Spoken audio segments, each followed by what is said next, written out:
The story you are about to hear is true. Only the names have been changed to protect the innocent.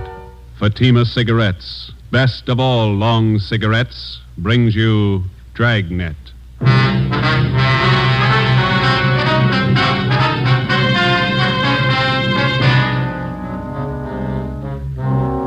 You're a detective sergeant.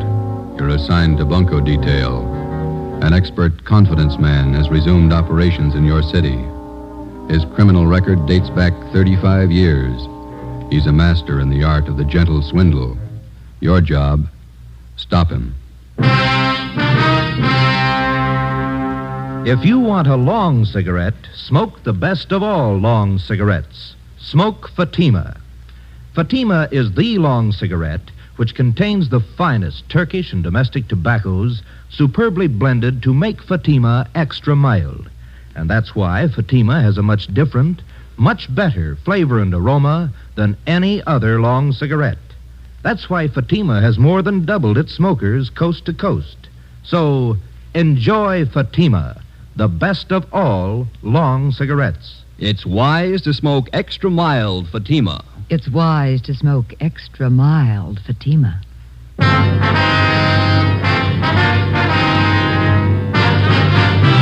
Dragnet, the documented drama of an actual crime. For the next 30 minutes, in cooperation with the Los Angeles Police Department, you will travel step by step on the side of the law through an actual case from official police files.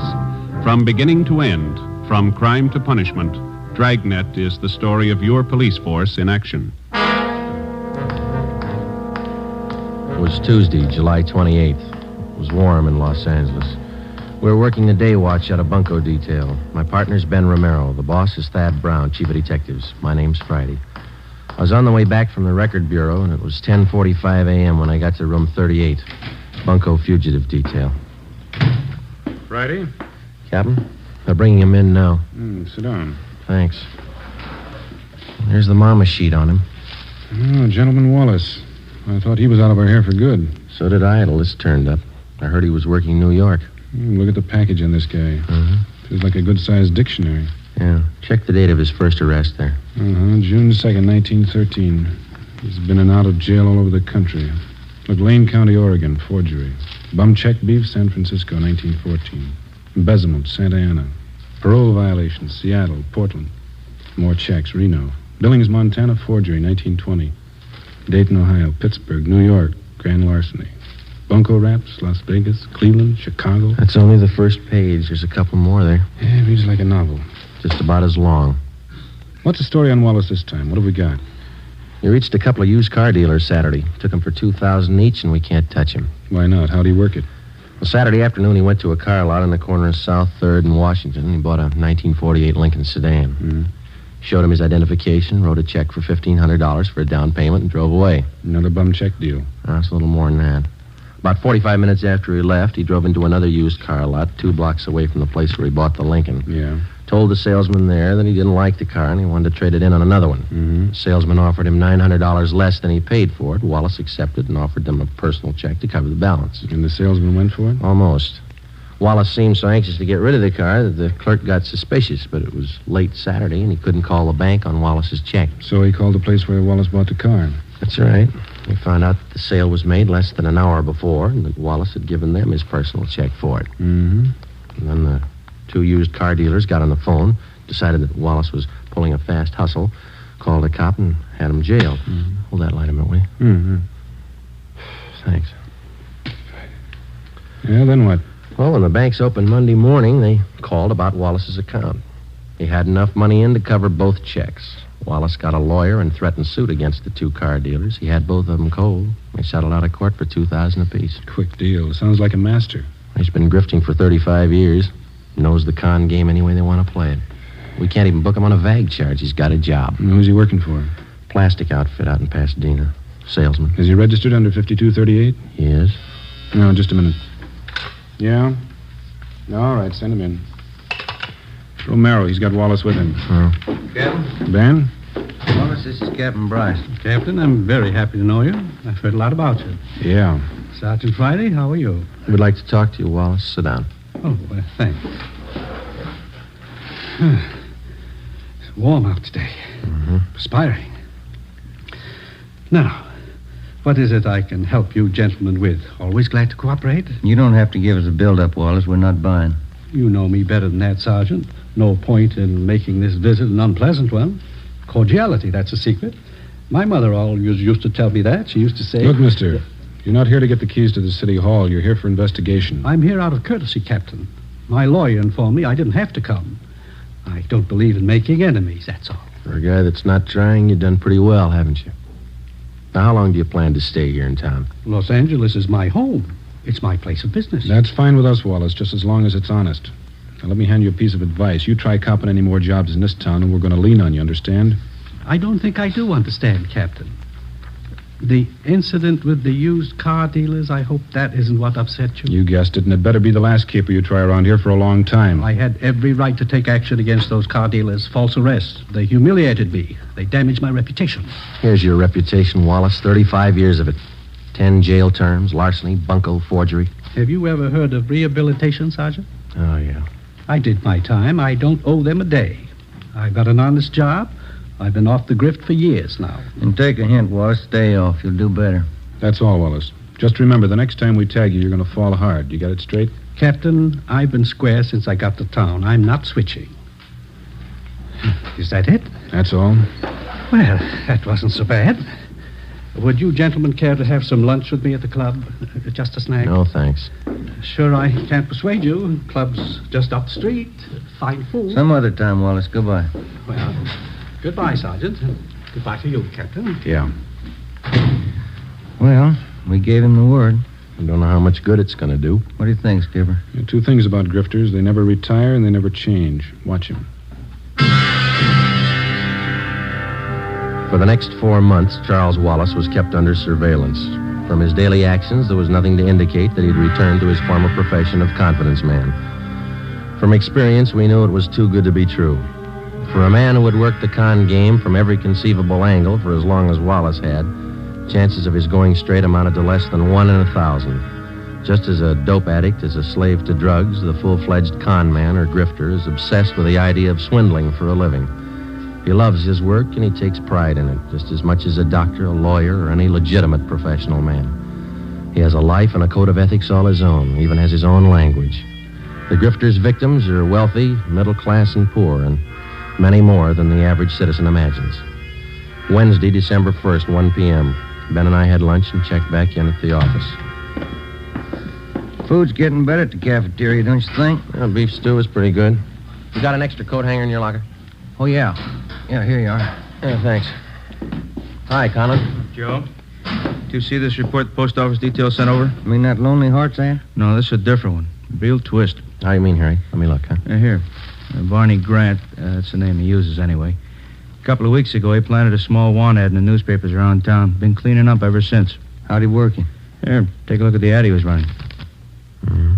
Remember, tomorrow is the last day to send your dollar to Box 565, Main Post Office, Los Angeles. Was that all? That's all it took. The last couple of days, been getting about 40 letters a day from people in this city. With $1 in each one. Ad doesn't promise a thing. Just send your dollar. People send them. They picked the guy up, Harry? He called for the last batch of letters 2 days ago. Probably pulled out. Postal inspectors checked the address he gave when he applied for the box. They never heard of him there. Barney Grant. That sound familiar to you, Ben? Little, yeah. Maybe R&I has a package on him. Friday, see you a minute. Right, Captain. Ben, you and Colin want to check that name through R&I? I'll be in with the skipper. Yeah, okay, Jack. Well, Friday, close the door, will you? Sure. This is Mr. Sawyer. He's with the Western Central Railroad, Sergeant Friday. Sergeant? How are you? It's about Wallace, Friday. Mr. Sawyer has a complaint against him. We've got the crime report. Gentleman Wallace? Yeah. You want to fill him in, Mr. Sawyer? Well, Sergeant, I'm employed as a standards engineer for the Western Central Railroad. Wallace first approached me about a month ago. He said he was an inventor and he was working on plans of a new type of air brake for use on railroad cars. Go ahead. He said he'd conceived the idea, but that he needed more time and money to perfect his invention. He told me I'd share in half of the profits he got from his idea. It sounded more than fair. How much money did you give him? All I had in my savings account, $3,000. I talked it over with the wife, and the idea looked real good on paper. Yeah. I didn't expect to make too much money for myself out of this, but I thought that if I could get a hold of this braking system, it would certainly help the company out. Mm-hmm. He took your money and you haven't heard from him since. Well, I presented the plans to the chief specifications engineer in our eastern office. Yeah? I got an answer yesterday, airmail. Our New York office has been working for 2 years on exactly the same set of brake plans. And how'd he get a hold of them? From the Patent Bureau in Washington. Oh, the company has a patent pending on a new device. It's all legal, isn't it? Yes. He simply got the information from them, drew up an exact copy, and submitted them to me. He sold you an invention that your company already owned. Yes, sir. And I'm out $3,000. You know where Wallace might be now? We've checked the boarding house where he was staying. He left there last night. No forwarding address, nothing. We've got an all-out points bulletin on him. Do everything we can. Well, thank you, Captain. Sergeant Friday. Mm-hmm. You have my card. If there's anything I can do to help, please call. All right, Mr. Sawyer. Goodbye. So long. I know what we're looking for, Joe. Well, let's see. What's that, Romero? On that phony ad the post office detail reported this morning. Check the name Barney Grant through the crime index. That's the name the guy used. Yeah? Oh, this is the package on Gentleman Wallace. That's right. His alias list goes for 3 pages. Read them again. Charles French, Walter Grant, Charles Grant, Barney Grant. That's right. Gentleman Wallace, Barney Grant, same guy. We got out a local broadcast, an APB, and a radiogram on Charles Gentleman Wallace. For a full month, there wasn't a sign of him. Then we received a communication from the Denver, Colorado Police Department. Wallace had cashed worthless checks in that city in the amount of $2,500, and then he'd skipped town. But before he left Denver, he managed another deal. He sold 30 cartons of electric razors, which 1, did not belong to him, 2, had been stolen from another con man and resold, and 3, the razors didn't work in the first place. The mechanisms had been taken out and replaced with lead weights. Another 60 days passed before we got the next report on Wallace from Cleveland, Ohio. By means of forged papers, 2 well-versed assistants, or ropers, and a fast line of talk, Wallace had sold a Cleveland hardware concern a shipment of 10-penny nails, much below the market price. He collected $1,200 as partial payment for the shipment, but it was never delivered. 8 a.m., Monday, March 3rd. Ben and I checked in for work after a weekend off and found a message in the book to report to Chief of Detectives Thad Brown.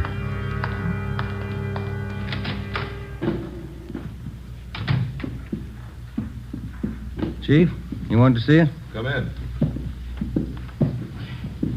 Yes, sir?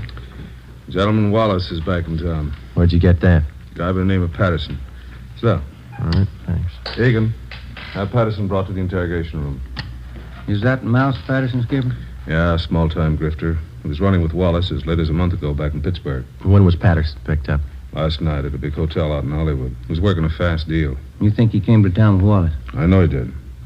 One of Conlon's informants spotted Wallace and Patterson last night. We nabbed Patterson. Wallace slipped away. We figured they'd been operating in and out of the city for about 2 weeks. Any idea what his angle is this time? I think so. Take a look at this. Obituary notices clipped from a newspaper. How do these tie in? The con artist takes a dead man's name from the obituary list, finds out a little bit about him, and writes him a letter. He writes the dead man a letter. Here's a sample we had reported to us. Read it. William Radford, 233 South Brookway, Hollywood. Dear Bill, I heard you were sick, and I didn't want to bother you at this time, but believe me, I'm desperate. I don't mean to hound you about the $400 you borrowed from me, but we are having sickness in our family, and I do need the cash. Wait a minute. Wallace writes a letter like this to a man knowing he's dead, and the family opens it and reads it. And they figure it's some unpaid debt that they didn't know about, which the deceased owed. That's right.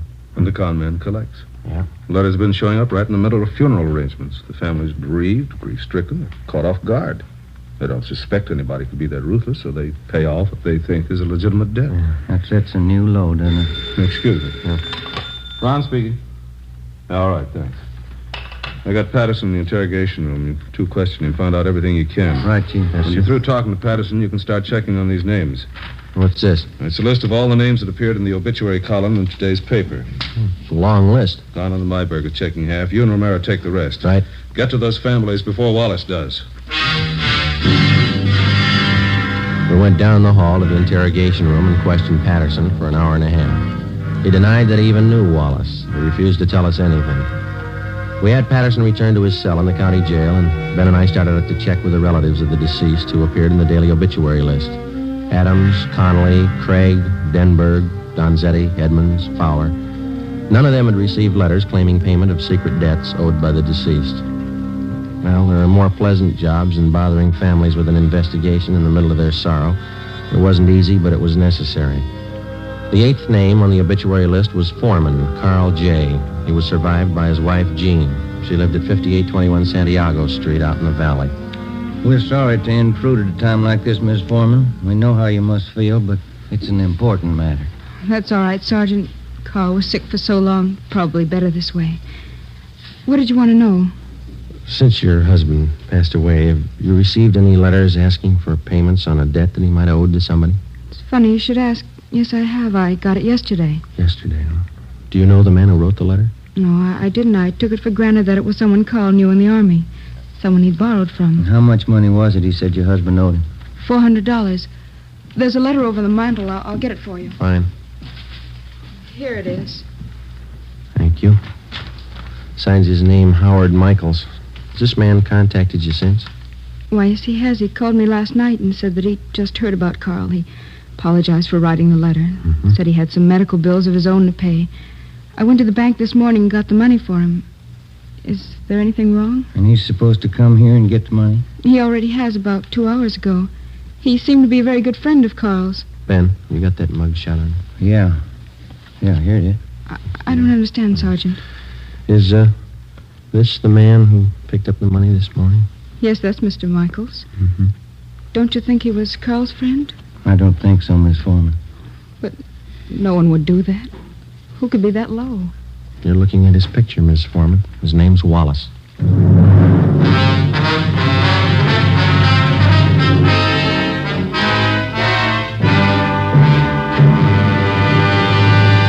You are listening to Dragnet for the step-by-step solution to an actual police case.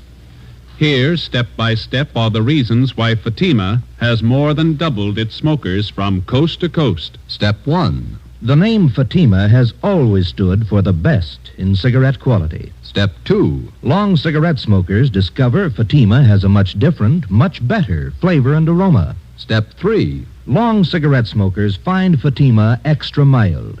Fatima is the long cigarette which contains the finest Turkish and domestic tobaccos superbly blended to make Fatima extra mild. And that's why more and more smokers every day agree It's wise to smoke extra mild Fatima.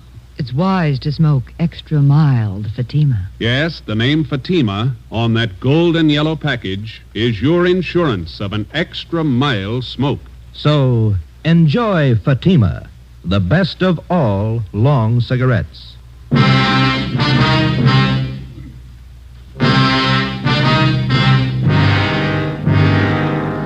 Over the past century, the confidence man here in the United States has earned the dubious title of aristocrat of the underworld. Among small-time thieves, cutthroats, dope peddlers, pickpockets, and similar small fry, he's looked up to and respected. The true con man does not consider himself a crook or a thief in the ordinary sense of the word. He's smooth, courteous, fast-talking, and he lives by his own code of rules. He never uses violence. He makes his living by his wits alone. Generally, he's far above average intelligence, and he's totally without a conscience. He thinks no more of fleecing a day laborer of his wages than he would of fleecing a millionaire. Because of their carefully planned operations, only a handful of confidence men are ever brought to trial. Monday, March 3rd, 6 p.m. Ben and I completed our interviews with the families of the deceased and returned to the office. Hi, you two have any luck? Wallace is the guy. We found out that much. Who identified him? Woman out in the valley, a Mrs. Foreman. Wallace posed as an old friend of her husband's, took her for $400. How about Colin and Myberg, Captain? They get anything? They haven't checked in yet. I'm waiting for him. How does Mrs. Foreman make a payoff to Wallace? Through the mails? No, sir. He came out and picked up the dough in person. Yeah, then there's no chance of tracing him through the post office. Seems like he comes up with a new MO every day. We checked out the rest of the families of the deceased on the list the chief gave us. No leads. Don Myers in handwriting checked the letter Mrs. Foreman got. The writing matches with the others. It's Wallace. Hi. No, Conlon. Myberg with you? Down the hall in handwriting. Checking a couple letters with Myers. Do any good today, Harry? Some. We found 2 families got phony letters through the mail. Same deal, Wallace. They pay off to him yet? Neither one. Told him to sit tight and call us if the guy should contact him again. Explain the setup. Who are the people, Harry? Let's see. One's an old fella. Oscar Dunn. Lives over in Highland Park. Others a pretty wealthy family, Bel Air. Here it is. Elizabeth Secor. She's the wife. Mm-hmm.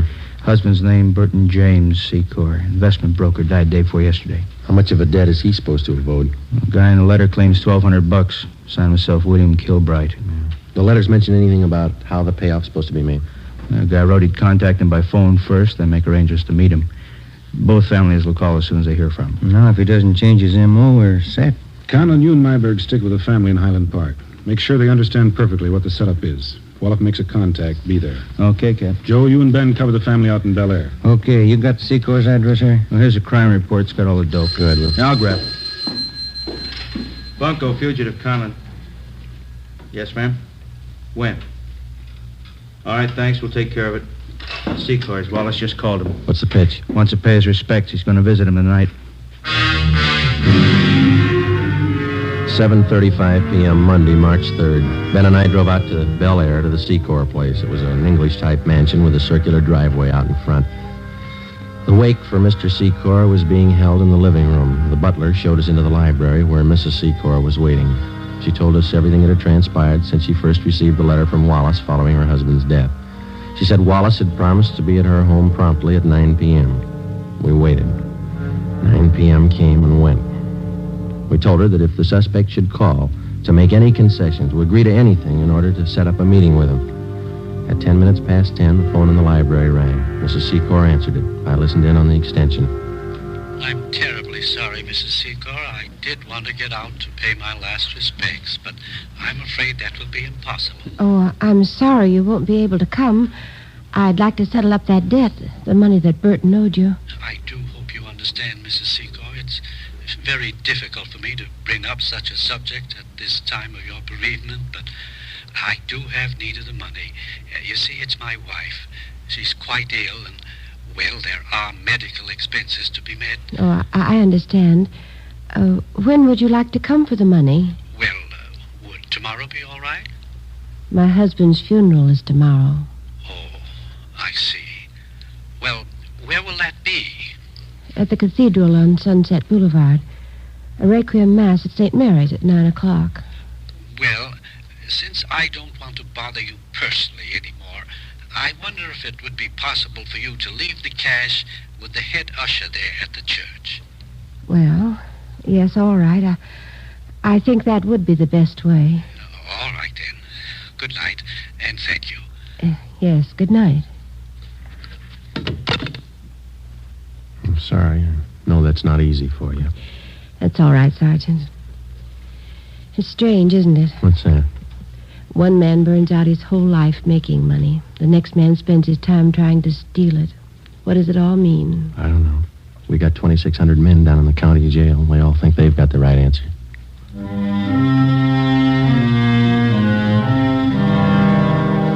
Tuesday, March 4th, 9 a.m. In St. Mary's Cathedral on Sunset Boulevard, the final rites, a Requiem High Mass, was being celebrated for Burton James Secor. Ben and I were stationed at the rear of the church. Conlon and Myberg, together with two other men from Bunko Detail, covered the side exits. An extra detail of men were placed at strategic points around the cathedral. The head usher stood a few feet from the main entrance. With him, he carried a plain manila envelope filled with pieces of newspaper cut to resemble the size of currency, along with a $1 bill. He had instructions to hand over the envelope without question to the person who asked for it. 15 minutes past 9, Joe. Yeah. You see that head usher all right? Yeah, I got him spotted. All right. Pretty good-sized crowd here. Secor must have had lots of friends, huh? Yeah. Nice choir. Just wondering, Joe. What's that? Suppose he doesn't show up? Well, that's possible. He might have gotten suspicious. Could be. What time you got now? It's 9:20.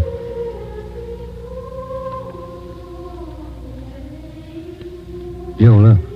Uniformed messenger just came in the door. Yeah. He's looking around. He's going up to the usher, talking to him. That's it. Usher gave him the envelope. Messenger's leaving. I know. Let's hold it. Give him a lead. All right, let's go.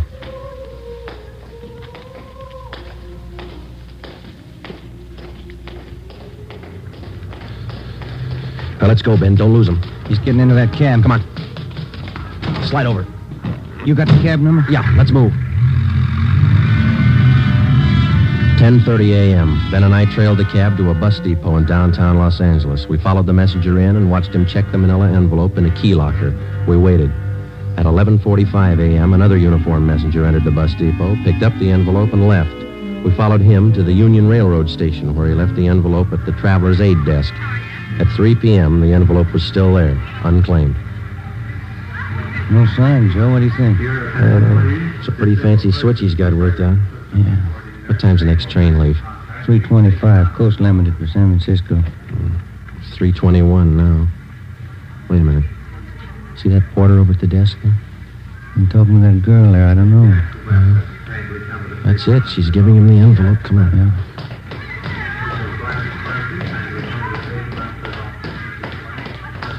He's heading up the ramp. Yeah, let's hustle.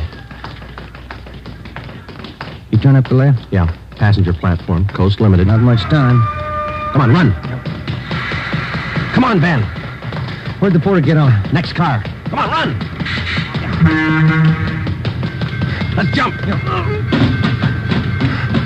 This way. Through here.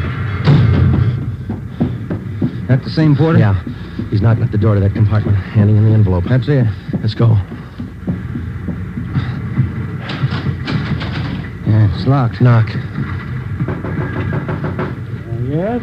What is it? Conductor. Just a minute. What is this? All right, Ben. Now, look, Sergeant, there's no need for any unpleasantness. Certainly we can sit down and talk this thing over like intelligent human beings. Grab the luggage, will you, Ben? All right, let's go, Wallace. Look, will you wait a minute, please? I'm sure we can come to some agreement. I have plenty of money. Look, right here alone in this envelope, plenty of... There's only $1 here. The rest is newspaper. Yeah. I've been taken. So have a lot of people. Let's go.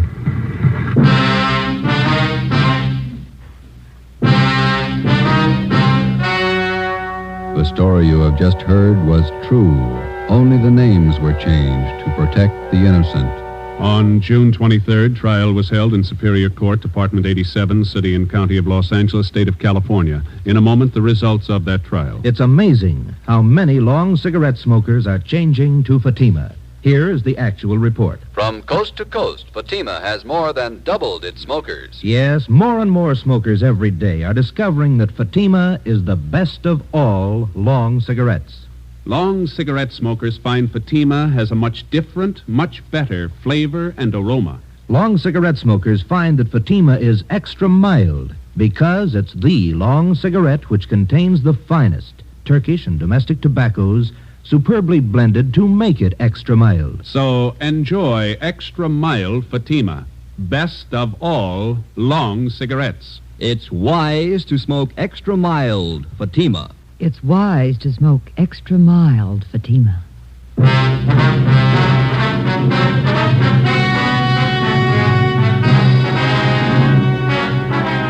Charles Gentleman Wallace was tried and convicted on 4 counts of grand theft and sentenced to the state penitentiary for the term prescribed by law, with holds being placed on him by 4 other states. You have just heard Dragnet, authentic cases from official files. Technical advice for Dragnet comes from the Office of Chief of Police W.A. Wharton, Los Angeles Police Department. Dragnet wishes to thank the editors of True Detective magazine for their considerate appraisal of this program. For those of you who may be interested, the behind-the-scenes story of Dragnet appears in the March issue of True Detective. Fatima Cigarettes, the best of all long cigarettes, has brought you Dragnet from Los Angeles. Tomorrow, hear the Ronald Colmans in the charming series Halls of Ivy on NBC.